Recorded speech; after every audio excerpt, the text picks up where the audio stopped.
everyone. Have you ever wondered how technology can help make our community more connected and informed?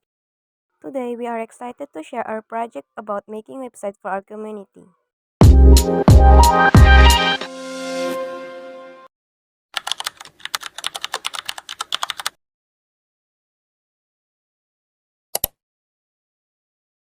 Hoy, alam mo ba, may barangay meeting pala kahapon. Talaga, wala naman ako nakitang announcement. Ako nga, hindi ko rin alam. Kaya importante pa daw yung na-meeting. Hirap kasi ngayon malaman yung mga updates sa community. Saan ba makikita yung mga announcement? Facebook, bulletin board, o tanong-tanong na lang. Minsan outdated yung mga announcements sa GC natin, kaya di natin alam kung may meeting tayo dun. Have you ever missed an important barangay announcement or community event? What if there was one place where everyone in Rosario could easily access important information? Guys, alam niyo ba, may mas madaling paraan para malaman lahat ng updates. Ano yan? This website is Rosario Connect, a digital community information.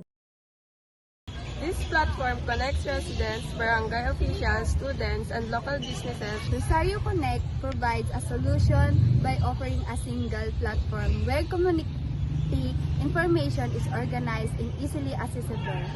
Through this website, residents can quickly stay updated with the latest announcements, services, and community activities. Every day, communities rely on information to stay connected and informed.